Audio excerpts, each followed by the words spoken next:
Just text me when we go live. Welcome into Outkick the Show. I am your fearless leader, Clay Travis. Get your popcorn. I don't know that we've ever seen anything like this. Of course, I'm talking about Saban versus Jimbo. So much to discuss associated with this. We got a lot of different stories in general that are percolating out there, but we got to start right off the top with Nick Saban and Jimbo Fisher going head-to-head. I got a lot of different angles to discuss on this, but let's start here for those of you who may have missed all of the flare-up. Last night, Nick Saban came out and said essentially that the reason why Texas A&M had the number one recruiting class in the nation and why Alabama was in second spot was because Texas A&M paid all their players. And Nick Saban said that Alabama did not pay theirs and they were doing it right. So A&M finishes first, beats Nick Saban in College Station. I was down there with Outkick for that game. Remarkable night in College Station. Then A&M goes out and signs the number one recruiting class in the nation.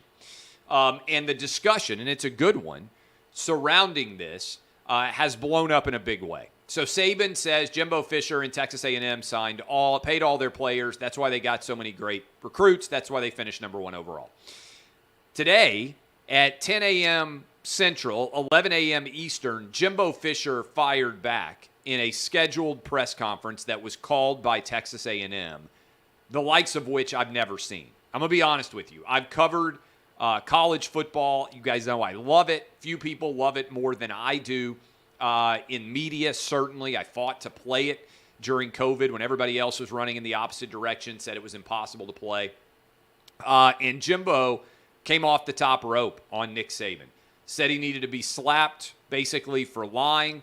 Said that Jimbo did that he would never work for him again, and there was a reason why. Some people do it the right way, cited Bobby Bowden. Other people don't.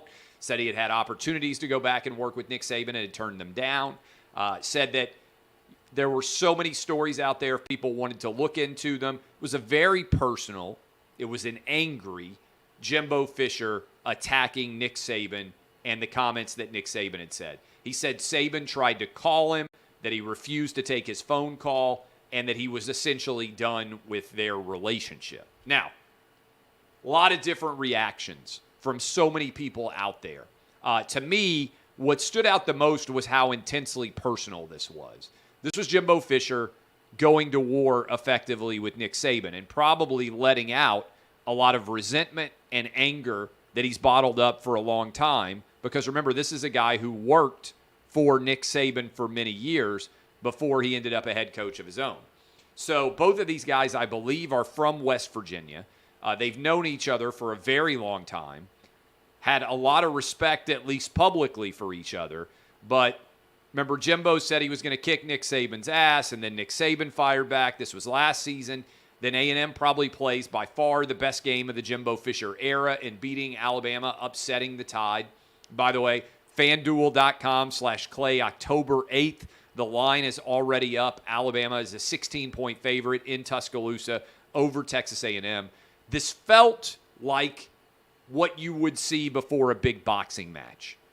When one guy calls out the other one fires back, and they're all putting on a show to try to get as much interest from the general public as possible. But it felt like more than that. It was intensely personal. These are now two guys that don't particularly like each other. I was texting with SEC coaches, a lot of whom are fans of Outkick. I have a lot of friends now in the SEC coaching ranks.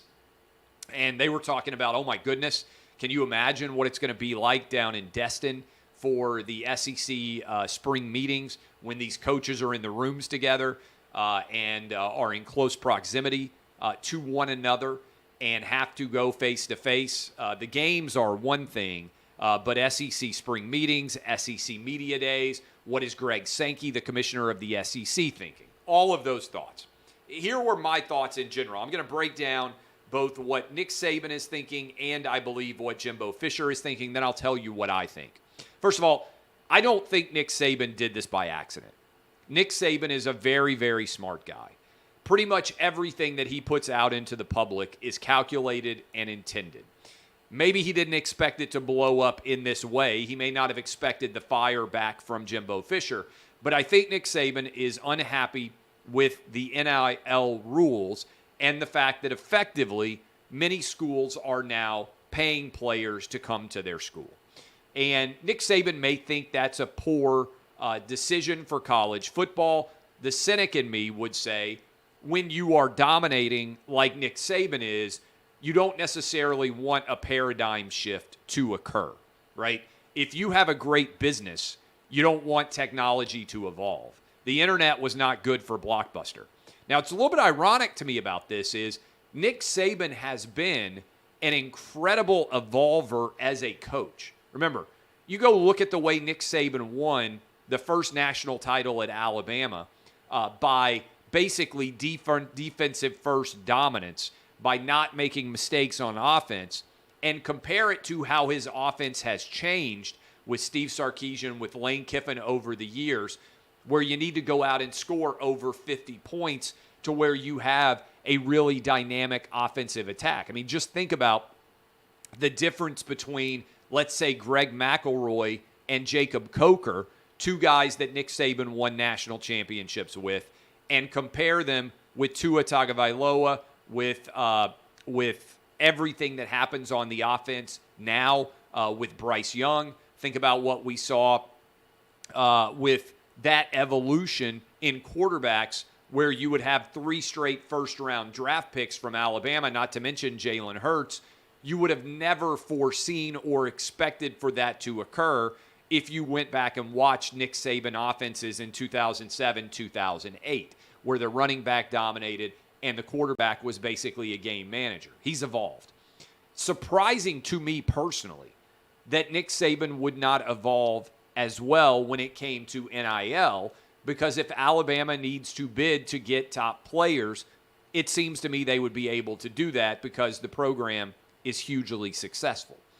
But Nick Saban sees himself as the grandfather now of college football and often speaks out on larger college football related issues and tries to put his stamp on what ends up happening, whether it's how many games they play in the SEC, whether it's the rules about how they deal with spread offenses. Nick Saban speaks out on larger, I would say, global issues for college football now, oftentimes far more often than he discusses individual related issues with the Crimson Tide. So I don't think this was accidental. I don't think that Nick Saban got caught on a live mic and said something that he didn't anticipate turning into a big story. I think he knew exactly what he was doing. Where I think he miscalculated is, I don't think he thought that Jimbo Fisher would fire back in the way that he did.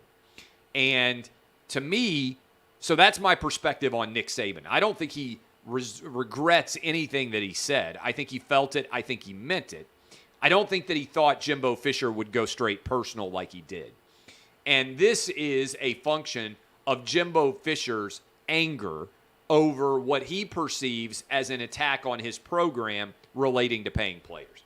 And so I think Jimbo Fisher finally said, I've had enough. I'm not going to allow this allegation that the only reason people come to Texas A&M is because we're paying them. I'm not going to allow that to become standard operating procedure. I'm going to fire back. And he fired back in an intensely personal way.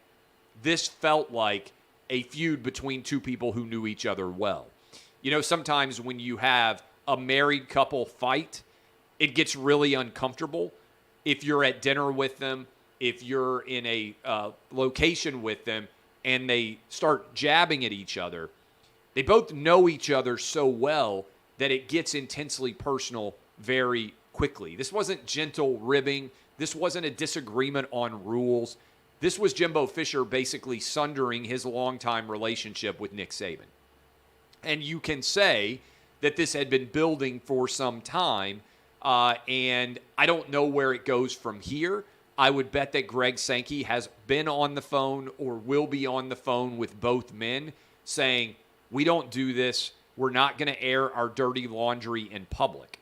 But what is emblematic of this dispute, Jimbo Fisher and Nick Saban, is we're at a major inflection point in college football. And what I mean by a major inflection point in college football is players can now be paid, and that is rapidly altering the dynamics of how college football recruiting happens. And so it's not also just that players can be paid effectively. It's that players can be paid, and you're also dealing with a new liberalized transfer policy. And let me explain how I think, big picture, this lines up. Let me start here. There is a difference between paying a player for name, image, and likeness and paying a player to go to a specific school. But it is a very subtle difference that can be easily lawyered up. And let me explain what I mean by that. You can say, hey, you're deciding, let's say, between Alabama, Texas A&M, and Ohio State, okay? You're making a choice between those three schools. Someone in the player's family, someone who is affiliated with the player, can say, you know what, we really like Alabama, we really like Texas A&M, we really like Ohio State, but we want to be paid what this athlete is worth. What kind of guarantee can you provide to us if we come to your school? Well, they can say, hey, we'll give you $1 million. And as part of that $1 million, that's NIL money, that's name, image, and likeness. We're going to have you show up and do 3 different athletic autograph signings. We're going to put you on a billboard because we got a new deal with a local car dealership. And we're going to, whatever those things are, right? The problem here is it's not necessarily grounded in economic reality. And the NILs themselves, these collectives, don't necessarily have to be profitable, right? Because it's going to be hard to get back $1 million for some of these athletes in name, image, and likeness value. So effectively what's happening is NIL collectives are guaranteeing players money if they go to a particular school with no particular guarantee that that money is ever going to be made or paid back, in which case it's a no-risk proposition for the player because he's selling his NIL rights effectively for signing with a school. So while you're not supposed to be able to pay a player to go to a school, selling NIL rights before a player effectively sets foot on that campus is a default sell for signature situation. And I don't know any way that the NCAA or any other entity can come in and lawyer that in such a way that that is not permissible to occur, right? That's what I mean. Adroit lawyering makes effectively 17 and 18-year-olds who want to go to a particular school able to sell their signature to go to that school. So that's one. Second part of this is we have created a free transfer situation. So not only are you suddenly allowing players to be paid to sign with particular schools, you are also allowing players to decide to go into the transfer portal and sell their signatures again, right? So this is what I think is creating sort of this Wild West universe. Because you have a 17-year-old, let's say you're a 5-star. You can sell your NIL rights effectively to a big program as a 5-star. If you're a quarterback, get several $1 million, sign, go play for a year, and if you dominate, you could go into the transfer portal and resell your rights. So you have basically free agency in high school, and then you have the opportunity to be a free agent after your freshman or sophomore year all over again, and you can go to a brand new school and never have to sit out. So it's not only recruits getting paid, it's that if you go to a school and you are successful, you can get paid after that. Now, the combination of the two has effectively ended forever the fig leaf that major college athletics is anything other than a professional sport. In fact, what you are starting to see is some guys are going to make more money in college athletics than they are actually as professionals. That is, used as an example, what's going on in Kentucky basketball right now. They've got a big player in Oscar Tshiebwe who is going to make more money playing basketball next year for Kentucky than he would if he were in the NBA. And we've never seen anything like this before.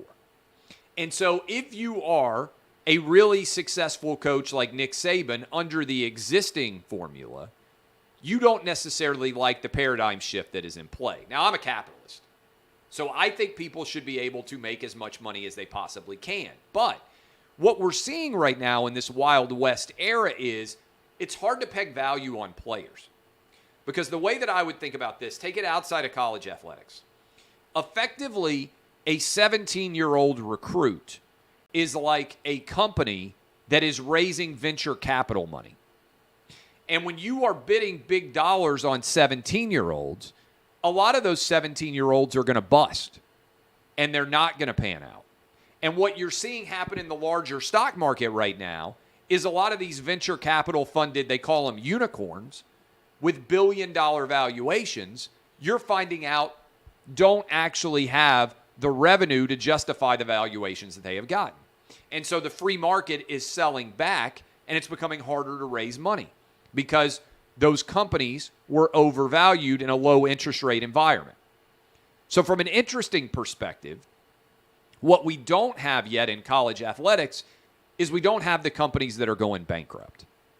What is going to happen almost assuredly is some young guys are going to get millions of dollars to go to a school.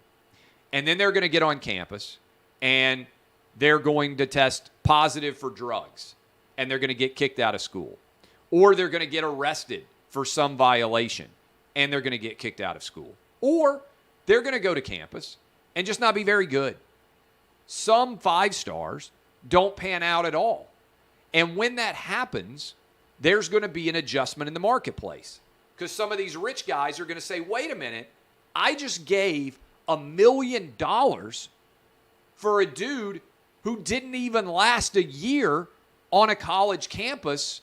I'm not going to give $1 million to the next guy who's looking for it. That's how markets work. So we really don't know what the overall valuation of a top player is until we start to see how these early NIL deals pan out. Now, some of these young companies are going to turn into the college football equivalent of Amazon, right? Some of these young kids. Cam Newton cost $180,000 allegedly to go to Auburn. If that were true, $180,000 is the greatest buy in the history of the state of Alabama. Because Auburn went 14-0 and won a national championship with Cam Newton, and if they didn't have him, that was probably an 8-5 team. So while you're going to have some guys who sell for too much, you're going to have some guys who sell for too little. And figuring out what the right market value is for top college athletes is going to be interesting. And that is what we are seeing create so much of a conflict right now. There are a lot of coaches out there that say, man, the reason why I went to college football was so I wouldn't have to deal with all the egos that come from pro athletics. Well, when you've got players in your locker room making millions of dollars and you've got other players making zero, how do you reconcile that? More difficult question. What happens if a player has a multi-million-dollar NIL and he gets beaten out by the guy who doesn't have the multi-million-dollar NIL? These are not questions that college coaches have had to grapple with like they have in pro sports for a long time. So, look, this is going to be a really difficult scenario to figure out because I don't know, given the NCAA's losses in the Supreme Court, how the NCAA ever implements a rule without violating antitrust law going forward. And similarly, I don't necessarily know how conferences do either. And in the absence of rules or regulation, you will have an unregulated free market. And so we have gone from an intensely regulated, bureaucratic, government-style system to a pure free market. Effectively, this is like what happened in Russia when they gave up communism and suddenly shifted to capitalism overnight. We are going from a socialistic style of college athletics to an unfettered capitalism market with almost no middle ground. And so that disconnect, a discombobulation effect, is creating a lot of tension. And that tension, I believe, is evoked from the eruptions that we saw from Nick Saban and Jimbo Fisher over this name, image, and likeness business. How does it get reconciled? I don't know that you can put the genie back into the bottle. Unless, and this is the question I've been asking for a while, we end up with Title IX issues. Because note what is happening here. Every athlete isn't getting paid. In fact, most athletes aren't getting paid at all. It's really only men's football and men's basketball players who have a substantial value. Now, some individual female athletes who have strong social media profiles are profiting very well, but their sport is secondary to why they make the profit, right? It's because they're good looking, they're able to use their social media profiles well. The value that college football and men's basketball players bring is because of their athletic talent. Many of the women that are making big money on social right now are not necessarily doing it because of their particular sport talent. They're doing it because they're sophisticated in growing a brand and an audience through their social media followings, which they now can monetize. So what happens if 98% of the money, which seems likely, for name, image, and likeness is going to a relatively small pinprick of athletes? Is there Title IX issue afoot? Because suddenly you're having these male athletes making a ton of money under the rubric of college athletics, while women comparatively are not making much. And let me explain what I mean by that. Scholarships are equal, right? You have the same number of scholarships for men and women, which is pegged to the overall enrollment numbers of universities. So the number of full scholarship athletes, both male and female, have to be equal. And they all have to get whatever stipends are given, whatever cost of attendance dollars are given, all that's still given equally to scholarship athletes.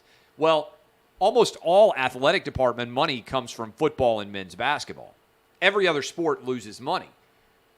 How does all of this work going forward with NIL? I don't know.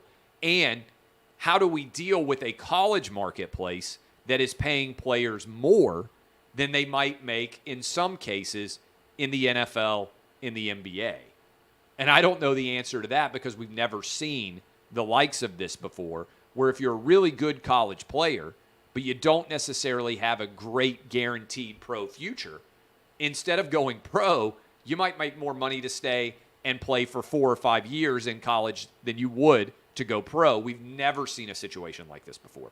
So all of that tension is creating a massive firestorm behind the scenes, below the surface, so to speak. And what you just saw in that eruption from Nick Saban and the responsive eruption from Jimbo Fisher was what is occurring behind the scenes suddenly explode into the public arena. By the way, I don't even know that this is bad in any way for college athletics.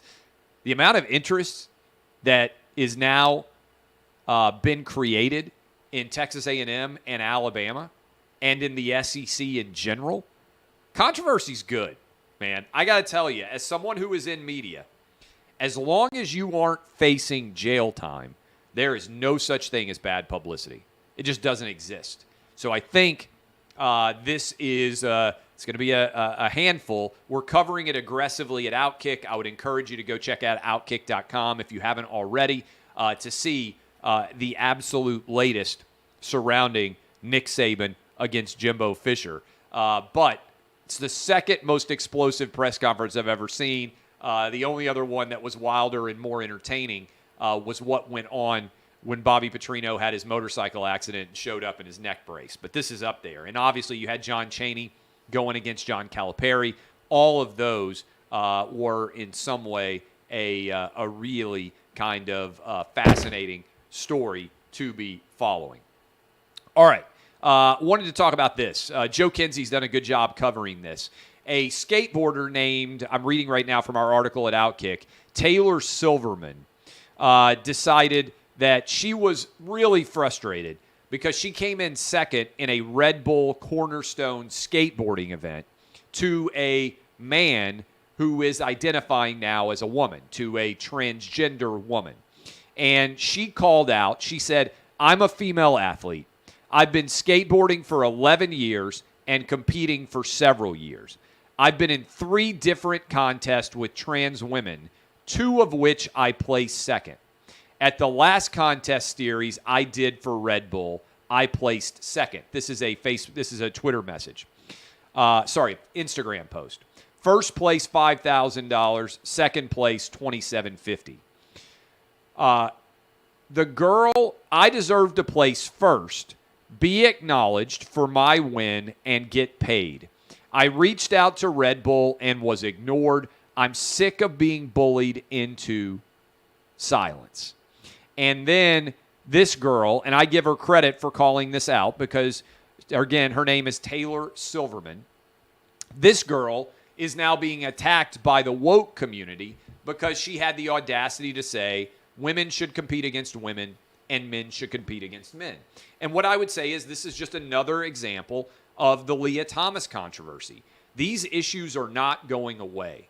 What the wokes try to tell you is that this transgender sports issue is made up. It's not a real issue. I'm telling you the exact opposite. Men are bigger, stronger, and faster than women. Virtually every sport that you can think of, there are going to be men who decide to identify as women and begin to dominate. And so the question you are going to have to decide on is, do you believe that men should be able to identify as women and compete against them? Or do you believe in a separation of men's and women's sports? I believe in a separation of men's and women's sports. I'm making that choice. You are going to have to make that choice yourself.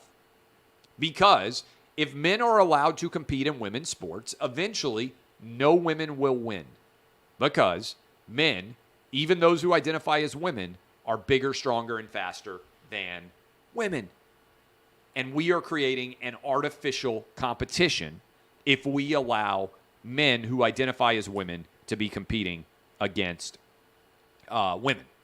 I've made my choice. A lot of the woke sports community out there won't make their choice, but I credit Taylor Silverman for standing up against what I believe is a competitive injustice. Warriors dominated the Mavs last night. I just want to say, first of all, congrats to the Warriors on winning their game, and more importantly, thank you to Steve Kerr for coaching with his mask down around his chin for the entirety of that game last night. You know, I didn't know how we were going to beat COVID, but when I saw Steve Kerr bravely wearing his mask on his chin so that he could scream to everybody on the court while still giving the cultural signpost out there of "I'm a super lib" by having the mask wrapped around his ears, what a hero this guy is. What an incredibly brave man Steve Kerr is to be wearing his mask around his chin and thereby ensuring that COVID ended with him. He's probably gotten 48 COVID shots already. He's had COVID like 9 times, including last week. And boy, when he wore his mask around his chin, it was a brave moment. Credit to Steve Kerr for protecting everybody in the Bay Area from being able to get COVID. Speaking of bravery, NBC News has finally gotten around to covering the Hunter Biden laptop, and they wrote an article early this morning, I shared it, about Hunter Biden making $11 million from Ukraine and China while his dad was vice president. This is crack addict Hunter Biden being paid $11 million. Why do you think Ukraine and China were willing to pay Hunter Biden, crack addict, $11 million over the space of 5 years? This is $11 million that we know about based on Hunter's own laptops and the data that he stored there. The answer is pretty simple, because they wanted to get access to Joe Biden. And there's no telling how much compromising information Hunter Biden has provided to Ukraine and Chinese companies. And what exactly are they getting for their $11 million? It's not like Hunter Biden is some incredibly brilliant business person. He ain't Warren Buffett. He's not David Boies. They are paying Hunter Biden to get close to Joe Biden, and they want to get their $11 million plus out of Hunter Biden. And how are they going to get that? Preferential treatment, all different sorts of access to get things that they want through from a business perspective. It's not complicated, okay? This is the world that Joe Biden is involved in, and suddenly the media is finally willing to recognize what many of us have been saying for the past 18 months, which is this was a huge cover-up. Speaking of a huge cover-up, what percentage of Twitter accounts are total bots? What percentage are real people, and what percentage are totally artificial? Elon Musk is starting to shine a light on this. Twitter is claiming 95% of its accounts are real. Do you believe that? I don't. I don't know what percentage of Twitter accounts are real, but if I own Twitter right now, I'm starting to wonder whether Elon Musk is going to expose Twitter as being the Enron of social media. That is, not that much substance behind all the fluff. Now, I see all the time bot accounts try to magnify issues. That's why I've always said, look, you can agree or disagree with me, but every single word that I put out there is directly connected to my actual name. How many people are using their actual names versus how many people have tons of different accounts versus how many bot farms are there out there trying to manipulate public opinion? Twitter is a rigged game, but what if it's a rigged game that hardly any real people are playing? It's a question that Elon Musk is bringing to the forefront right now. This Pennsylvania Senate race, by the way, you talk about a blockbuster Pennsylvania Senate race. Let me hit the absolute latest for you. There are over 95% of the votes are in right now. And Dr. Oz, let's see the absolute latest. Dr. Oz right now has right at a 1,200 vote lead. He is up 400. I'm reading right now from the official 31.2% to 31.1%. And both of these campaigns believe that they are going to end up winning. So Dr. Oz, 1,200 vote lead. There's certainly going to be a recount. But the question is, how many votes are there outstanding?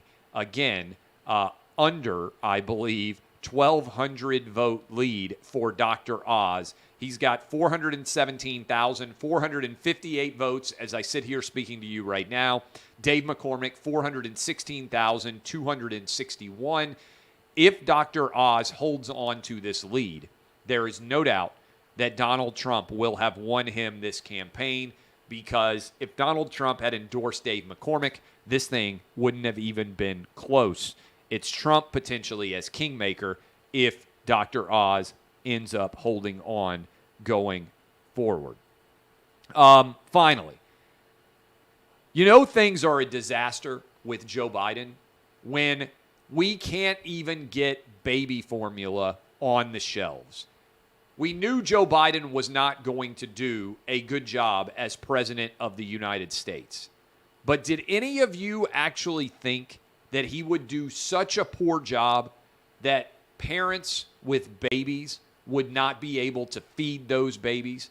Now, Joe Biden now is putting Defense Department authorization to try to increase the overall baby formula supply out there, which is interesting because last week he told us there was no baby formula supply issue, and now he's recognizing, oh, wait a minute, there is a huge baby formula supply issue.